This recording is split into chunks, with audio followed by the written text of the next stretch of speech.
Want to start recording. Thank you. All right. Okay.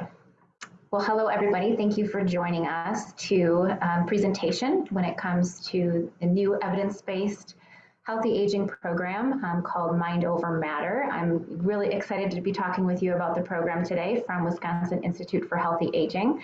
My name is Jill Rankin. I am the Director of Program Implementation, and I've been working with evidence-based programs in Wisconsin's Aging Network for about 15 years. So we're really excited to bring to you a newer program that we have both done the research and pilot testing and implementation here in Wisconsin, and then also have been partnering with additional states throughout the nation. So we're going to talk to you a little bit about that today and how to get started. Okay, so just before we get started, a little bit about why is Wisconsin Institute for Healthy Aging talking to us about this program. A little bit of background is we are a nonprofit organization. We are in Wisconsin, and we are a clearinghouse and administrator of evidence-based healthy aging programs in Wisconsin, and we also administer several national programs nationwide as well. You may have heard of our Stepping On, a falls prevention program, and we have some physical activity programs that we are also working on for national dissemination, along with the Mind Over Matter program that you're going to hear about today. So the mission of our organization is to improve the health and well-being of all people as they age, and we do this by disseminating evidence-based programs and practices in Wisconsin and beyond as well. So our topics today are going to focus on the Mind Over Matter, Healthy Bowels, Healthy Bladder program, or MOM as we affectionately call it here in Wisconsin and other places. We're going to talk about the key factors in successful implementation of the program. We'll talk about training and other ongoing support that you're going to receive from us at WEHA in order to implement the program in your area.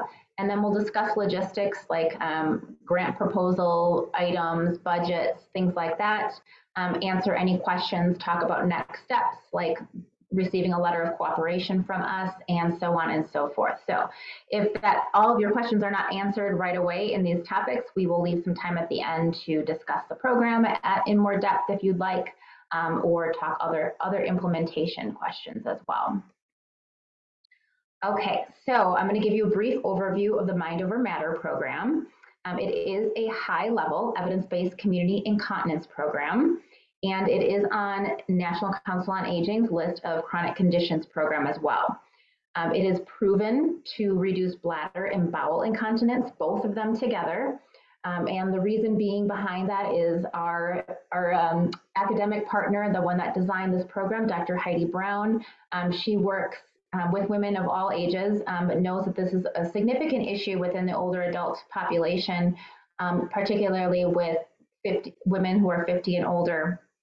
She sees both bladder and bowel incontinence in her patients and wanted to make a difference and create a program that normalized talking about the incontinence, and then also that's why she combined bowel incontinence in there, because bladder incontinence she saw was a little bit more well received when it comes to talking about that. So by combining the two of them, she was able to address some significant health outcomes for the people that take the program. So Mind Over Matter is meant for women who are 50 and older.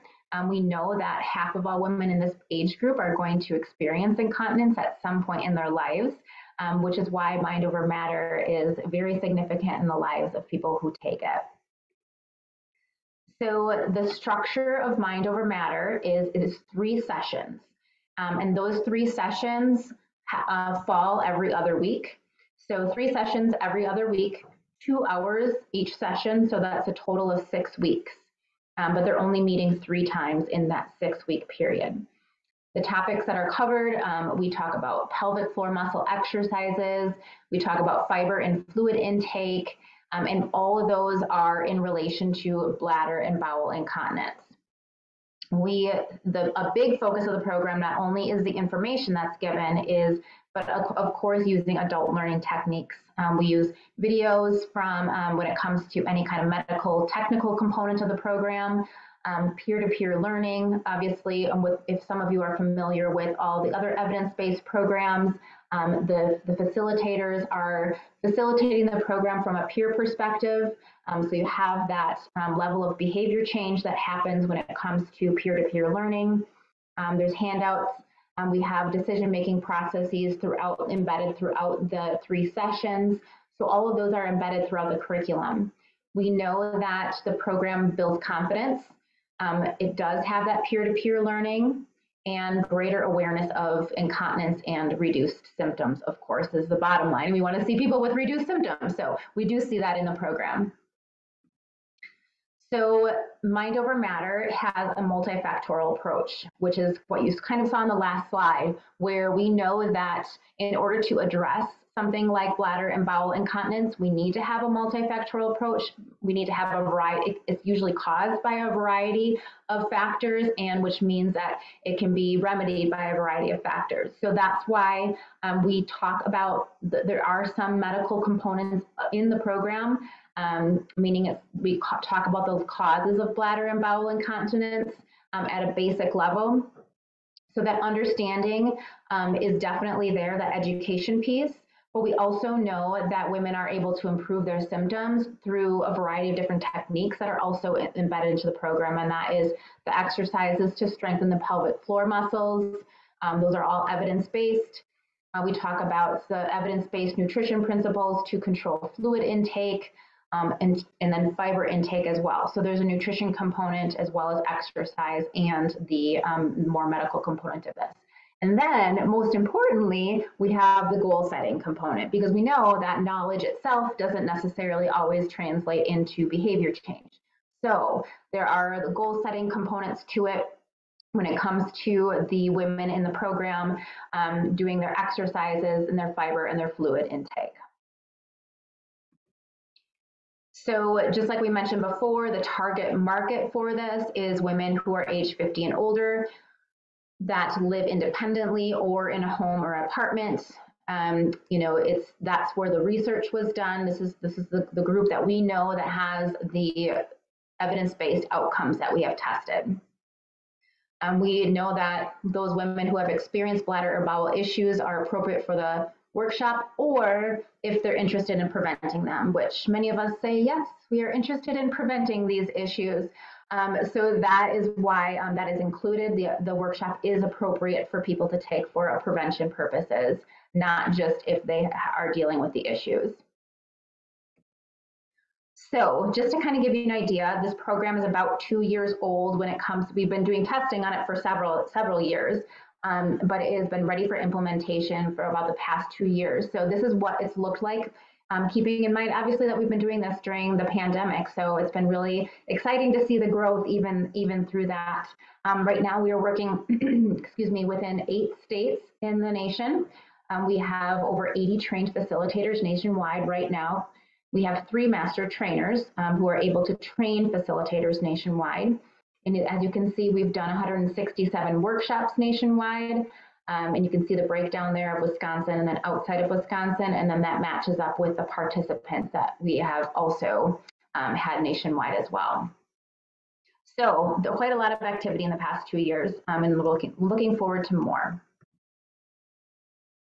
So what is going to make the Mind Over Matter program successful to implement? So we have seen success in other programs, collaborations with other organizations throughout the nation, as well as some evidence-based research on as far as what implementation goes. So when you're considering the Mind Over Matter program, we know that obviously even before we start with the implementation is making sure it's appropriate for your population and the population that you're serving.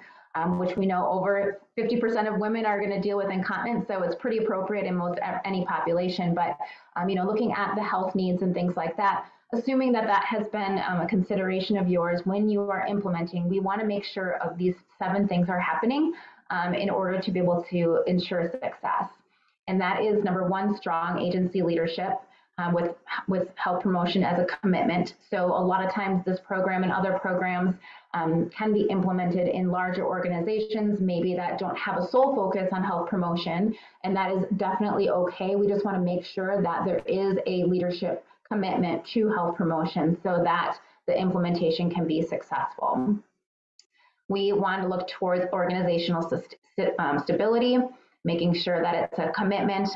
Our licenses are 3 years long, so we want to make sure that there is commitment to be able to implement the program once trained. Then when it comes to program implementation duties, we also see it successful if there's at least one point person that is kind of in charge of the coordination of the program within your community. We see lots of success that way instead of it being spread out with a whole team. Definitely need a team approach, and there'll be other people invested in working on the program, but we would like to see one person assigned to that specific coordination role. We would like to see the identification and preparation of individuals for facilitator training to be happening, and that is part of also the coaching that we provide at WEHA, is we are happy to work with you to share best practices, what has worked well here in Wisconsin and with other partners throughout the nation, as well as to what kinds of individuals are appropriate for facilitator training in this program. And then supervisor support and direction, we want to make sure that supervisors, if they're being trained, if a facilitator is being trained on their work time to be able to do this program, we want to make sure that their supervisor, their direct supervisor, as well as the agency leadership, does support the fact that they're not only attending the facilitator training, but that they are supported to conduct then at least 2 workshops per year. And that is because we've seen people who have been approved to take trainings, which is great, but if they don't have the support to then implement that program, it's another step that we would recommend taking. And then strong community partnerships also is an extra bonus. We have had sole organizations work with this program, and it can be successful. We see that it's even more successful when you have multiple organizations involved, or community partnerships that are helping to do this. So far, we have seen this is a very easy program to recruit participants for, that we have waiting lists all over the place when it comes to this program. However, we do encourage strong community partnerships to be able to get the word out and share those duties. And then finally, a multi-agency coordinating team. This kind of falls into those community partnerships. When it comes to that, it'd be great to have another organization that might be referring patients into the program, or vice versa, just more community awareness of the program, because that's just going to help the program grow and thrive in your community. So those are strongly encouraged at the end. Of course, like I said, you can implement it with just one organization if that organization is strong and has that support and capacity as well. Okay, so now how does WEHA support you as a license holder? We do provide, all of this list is on here, but I will tell you, we take a very personal approach as well, that we consider you as part of, if you're going to be implementing any of the programs that WEHA provides, that you're part of our family, that we communicate with you. It's not just emails. We like to get to know you and make sure that we're understanding your barriers and challenges and even your best practices to implementing the program. So with that said, these are kind of what you can expect, is we will provide you with a welcome kit. We provide all template materials when it comes to any kind of program material. You will have either the material itself that cannot be changed, or you will have templates for things like, I'm just going to give you an example, like sample attendance logs that we have, or sample registration letters, things like that. We provide template materials, report parameters, publicity materials, logos for the program, and any other items that are going to help you be successful. Our goal is to provide you with as much as you can to be able to tailor to your needs and to your community so that you don't have to recreate the wheel. And then, like I said, regular communications, that is sometimes going to be emails. That's the way we do it. But we also provide, as you can see the next bullet point, we also provide webinars to refresh skills for facilitators. Sometimes we will do meetings with all of our license holders and give you an opportunity to talk to other license holders as well with this program. So those are obviously optional, but we encourage you to attend those. So we'll have regular communications with you. And we learn from you just as much as you'll be learning from us. Any kind of technical assistance, any questions that you have, our team is ready and excited to be able to help you answer any of those questions. We have a strong relationship with the program developer here in Wisconsin, Dr. Heidi Brown. So those kinds of technical assistance opportunities will be in existence throughout the whole time of implementation. Incontinence resources, like I said, with our partnership with Dr. Heidi Brown and all that, we have lots of resources for you. The program can be delivered, and I didn't say this earlier, but the program can be delivered both in person and virtual. So we have electronic workshop materials. We have also, of course, the in-person workshop materials. We have a whole implementation guide that is super exciting to read through. Not really, but it is. It's not long, but we have an implementation guide that you will get as well. So hopefully, not only training you to implement the program, but any other team members or any other organizations that then will spread the program throughout your community. We empower you to be able to train them and all that kind of stuff. So you will have everything you need to be able to implement the program. And then we also provide fidelity coaching. So we see fidelity coaching as an opportunity to extend the training. So we provide fidelity coaching sessions after someone's very first workshop. So if they're just newly trained, their very first workshop, we provide the fidelity coaching for that. And then going forward, any kind of master trainers, and we'll talk about the structure later, but we also will be allowing you opportunity to grow the program in your state so you don't necessarily rely on our staff to do any kind of fidelity or implementation coaching. So we are here, but we also want to give you the tools to be able to build that as well if you want to do that within your community. Okay. And stop me, you can always put a question in the chat box if you want to stop me or unmute yourself. We're kind of a small group today, so I'm happy to answer questions along the way. But I will just go through this whole thing first. I think if I don't hear any questions right now, we'll just move right on to training options and license structure. So these go hand in hand. License holders are accountable in general for properly trained facilitators. So like I said, we are encouraging and equipping you to be able to maintain fidelity in your trained facilitators in your community, and we'll provide you with those tools.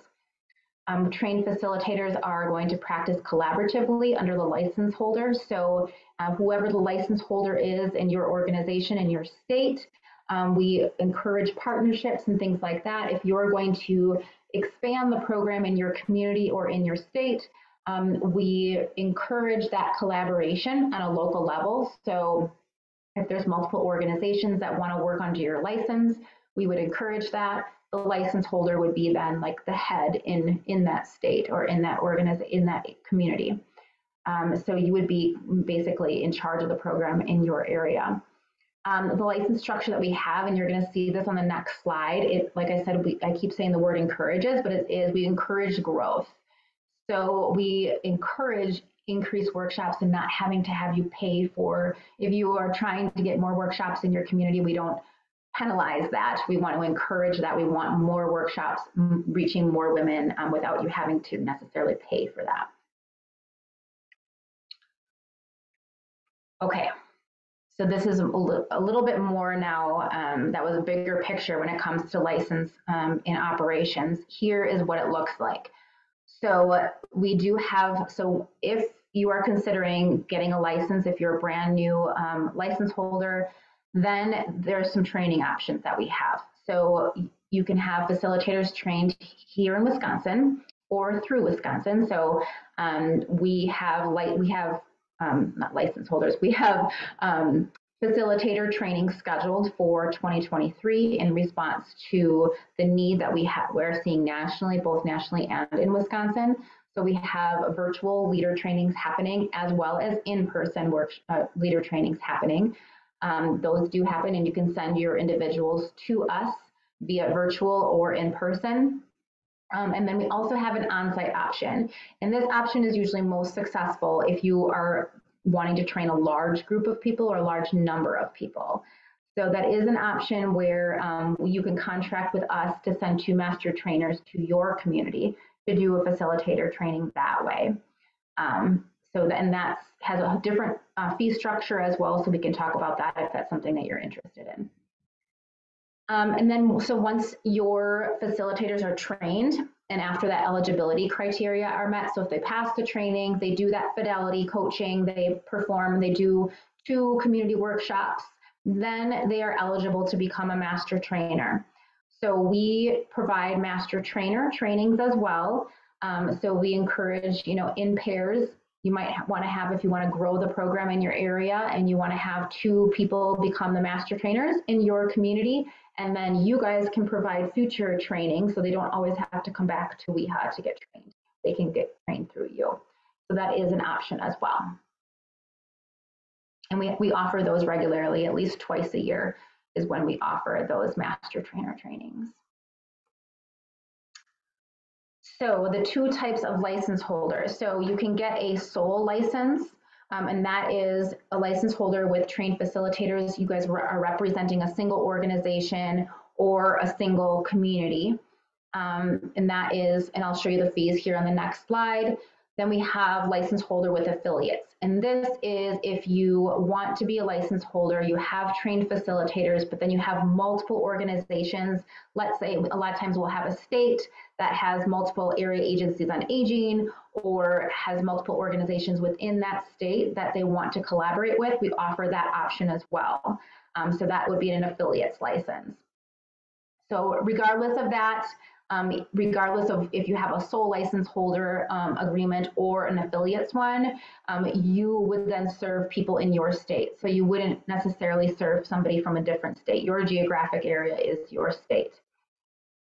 And then, yeah, like I said, there's we can provide you with more detail when it comes to budgets, and we have, even in our implementation guide, costs associated with implementing the program, cost estimates and things like that we'd be happy to share with you as well. So here's the fun stuff. So the license fees. So the sole license, if you're going to go with a sole license, then that's $3,250, and that covers 3 years of implementation. And then we have the affiliates license, and that actually shouldn't be a plus sign, that should be an equal sign. If you're going to do an affiliates license, you can have up to 4 different organizations underneath you, then that is $5,450 for 3 years. And then we also have a tier system. So if you were going to increase the number of affiliates, the number of organizations, our fees will increase accordingly. So when affiliates are involved, it's a lot of times what happens is the license holder will then ask those affiliates to pay them some money to go towards that license fee. And that is all your decision and your discretion, whether you're asking the affiliates to pay you for that license, if you are going to be charging for your leader trainings, things like that. That is all up to you at that point.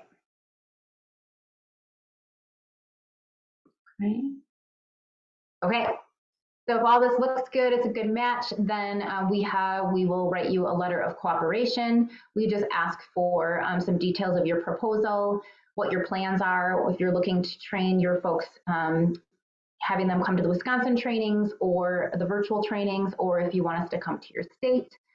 Let us know if you want to be a sole license holder or with affiliates. If you have plans to, you don't have to know this yet, but it would be if you plan to train master trainers and expand it in your state, we will review it and provide you with that letter of cooperation. We're happy to do that.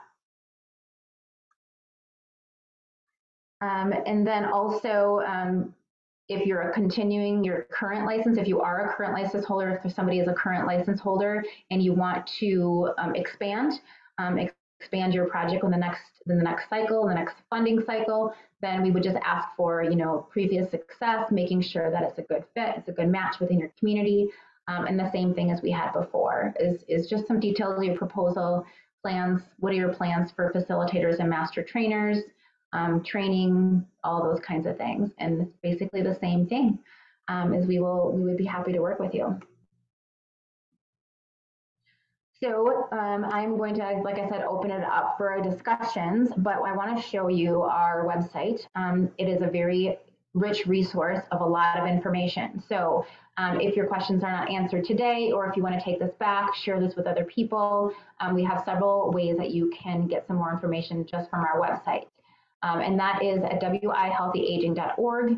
If you go to programs and workshops, I highlighted just here, you can learn more about the Mind Over Matter program itself. It'll tell you a lot about the content of the program, the way it was developed, and I'm happy to answer those today too, the research behind it, and so on and so forth. Also, if you click on our For Professionals tab, we have a Learn About Being a License Holder, which isn't going to be as much information as we went through today, but there is some of that information on there. And then we also have a Learn About Being a Facilitator, and that will go over training fees and all of that kind of stuff, our schedule for 2023, all of that stuff can be found on our website. So with that said, I am going to, that was a fast overview. I'm going to open it up for questions at this point. I'm just going to stop sharing my screen too so I can see you all a little better.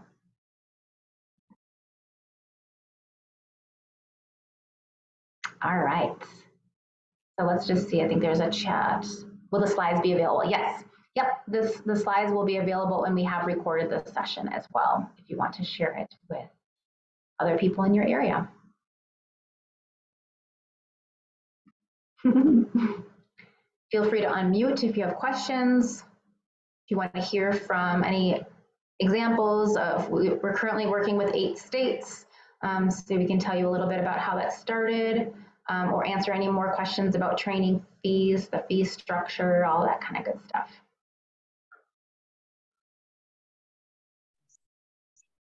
Hi, this is Lynette talking. I have a couple of questions, and I may have glazed over it during your presentation, but would we need to send 2 people out for training or just 1? We recommend 2. Just because, but that's a very good question. Thank you for asking that. So the program itself only requires 1 facilitator to implement the program. So the only requirement is that 1 person is being trained. So you can just have 1 person. However, we just know just from, people being sick and people changing jobs that we would recommend 2. Understood. Secondly, and I'm hoping I'm on the right track, especially with her sitting here, but when we went through the evidence-based information, it said that we needed to be ACE certified. I'll be testing Friday for health coach through ACE certification. That good? So for this program, for the Mind Over Matter program, we don't have any requirements for any kind of certification for facilitator. For something else. Yep. Okay. Yep. If that's on your end, then that's, but not for the purposes of the program. No, we don't have any prerequisites when it comes to that. It must have been for a couple of the other evidence-based programs. So we're still in the right pathway either way. Yes, for sure. You just have extra bonus.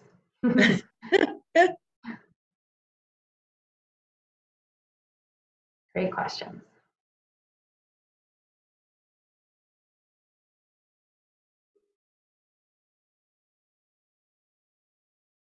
I will say too that the program is the same whether it's delivered virtually or in person. So when you are trained as a facilitator, you will be trained to do both. You can do it either in person or virtually. And when are the trainings set for 2023?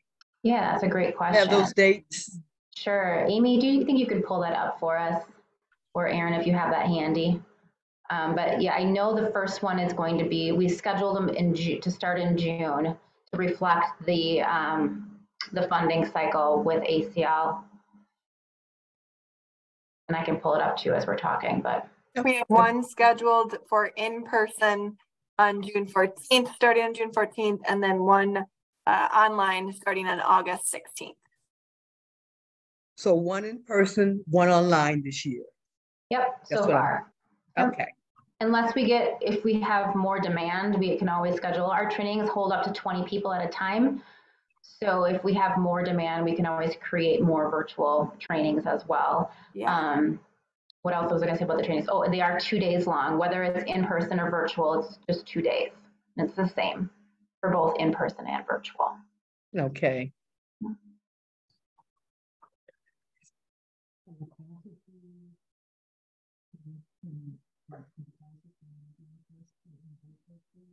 Yeah, yes. So this is the person that will be making the decision. Hi. I saw that the classes can be given in person and virtual. Mm-hmm. Yeah. Yes. Okay. Just Yep. want clarity just to make sure. Yes. So when you get trained, you'll be able to do either. The training will include how to do it both ways, which the curriculum is the same, but we'll give you, little different tips and things like that for doing it virtually. I know some classes, was you doing a virtual sessions, you had to pay extra and go through an additional training to be able to offer that virtual compared to doing it in person. So I just wasn't sure. Yeah, this is a very simple program to implement, very simple. And because of that simplicity, that is why it's the same. There's no extra physical exercises that we're doing, which sometimes that can be, you'll do pelvic floor exercises, but there's no safety concerns with having to do it separately. Okay. Thank you. Mm-hmm. Yeah, great questions.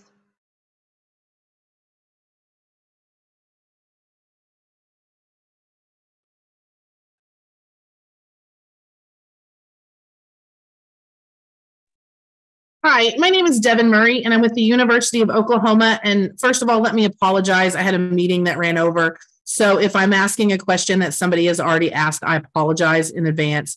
But tips on marketing. We were having a discussion about marketing and what that looks like. We do, I hate to say it, more like an old school kind of marketing where we, newspapers. We in Oklahoma, we have a lot of rural areas and people still take the newspaper. I know, mind blowing. But can you give us some tips on how some effective marketing strategies you guys have used for the program? Yeah, definitely. And Wisconsin is unique in the sense that we have both very, very rural. Yes, you do. As we do as well. Yes. Yeah, I totally understand the whole newspaper thing. And then we have more urban parts of our state as well. So, and we've seen a whole bunch. It usually depends on the community, but yeah, things like press releases and like local radio shows have been really, really effective newspaper articles in our rural areas.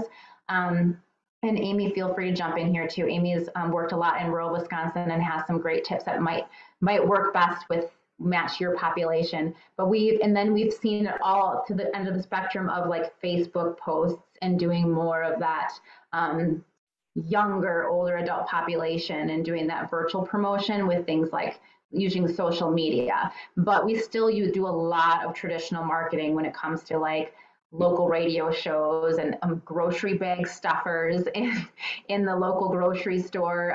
We have some people like working with more non-traditional partners like salons and things like that with promotions. To be able to utilize other community partners, whatever's strong in that rural community. I love the idea of using salons where women gather, right? Absolutely. What a great idea.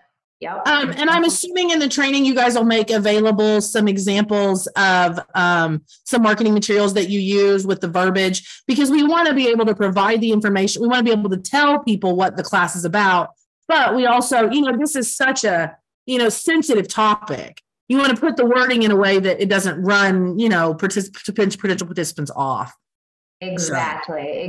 No, and that was actually, it was funny that when we first started this program, when the researcher came to us with the idea, we said, I'm not sure that people are going to come to an incontinence program. Like we were a little bit like, So we pilot tested it in a senior center here in Wisconsin, and we had standing room only. Like we did not have enough chairs to bring in for all the women that came to this. And honestly, this is one of the programs, at least here in Wisconsin, that we have seen the most. the easiest to recruit participants for. I love to hear that. That really excites me to hear that. Thank you very much. Yeah, you're welcome. But yes, of course, we provide all of those marketing templates for you. That is part of the package that we give you. One of the other things that works really well for Mind Over Matter, this class specifically, are those like bathroom stall advertisements with the little pull tabs off of that. We've had several facilitators use those in senior centers or grocery store bathrooms or whatever bathroom stalls that it can get access to. And that's a little bit more private for people because it's a little bit of a taboo topic. So that has worked really well in a lot of communities across the state. Mm-hmm. That's a fantastic idea. Thank you. Yeah. And I see Chris put in the chat too. Yeah, referrals. A big partner that we've seen has been PTs and OTs, physical therapists and occupational therapists, and they work a lot with incontinence. So that referring, I know in my community here in Stevens Point, Wisconsin, we have that department in our medical facility used to, when we were doing it here, a ton of referrals that way.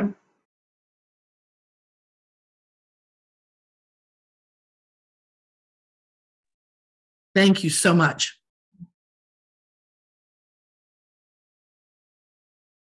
It's fun.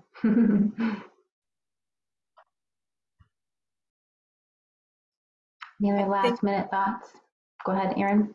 Well, I was just going to add, you mentioned this before, but I think one of the big things that we really like to emphasize in this program is that it is evidence-based for those who have had incontinence issues, but what woman doesn't want to prevent incontinence issues too?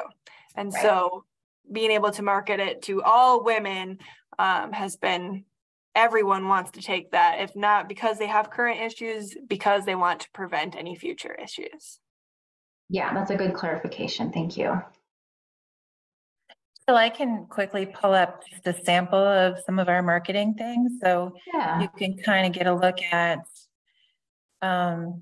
something that would be this would be part of the toolkit. You can kind of take a look at the kinds of stuff that we put together, flyers and other pieces of material that sort of follow along with this.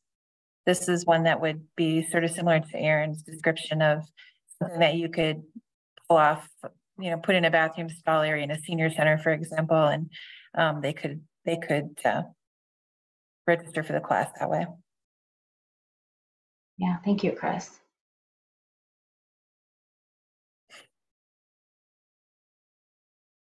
And all of this is customizable. So the stuff that we give you, it does not, we require you obviously to use the logo. We'll give you the Mind Over Matter logo and the WeHa logo that has to be on there. But other than that, we have our partners will trade out pictures for something more local, making sure that it's culturally appropriate if you're within whichever group that you're working with.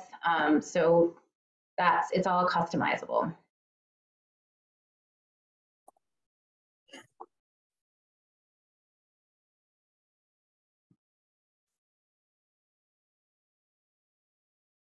Right. Any other questions, concerns, ideas? We always take ideas too.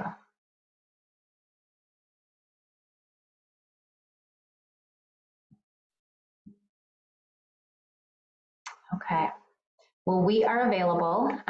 There is definitely, this is not the last time that we want to hear from you. So please feel free to reach out. I'm going to go ahead and put my email in the chat box so it's a little bit more easy accessible.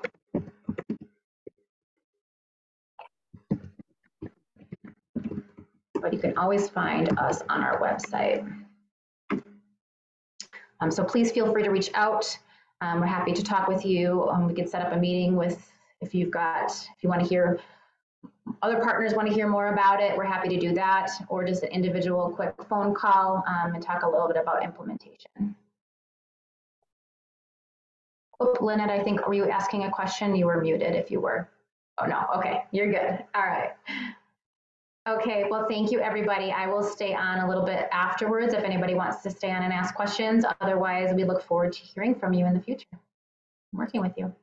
Actually, I do have one question. Sure. In your studies with women who've had hysterectomies, has that made any difference in outcomes? Because you know those different ligaments and supportive structures that help with the bladder and the bowel and with the uterus. Has that made any difference with women who had hysterectomies? Because you know you get a lot of bladder prolapse and things like that. Yeah, we do have a couple questions on our intake form that tries to get at anything if anybody has any significant medical conditions that may affect it. We try to get at that, and then we prepare for that. But not in the research that I'm aware of, unless Erin, you're aware of anything else. But we have not looked into that. We do know, we saw a 70% reduction in bladder symptoms and 55% reduction in bowels incontinence symptoms. And there's a small percentage, I think it was 2 or 3% had worsening symptoms in the RCT, and those ones, after following up, I know had other conditions that didn't allow for that. So that might be part of that group. Okay, thank you. Erin, do you know anything more further with that?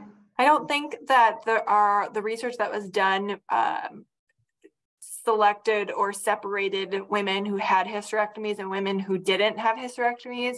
And I think part of that was from the developers' knowledge on the impact of hysterectomies. So I don't think, from what I'm assuming, that there was a big enough difference to separate the women who did and did not from what she has known and from past research studies.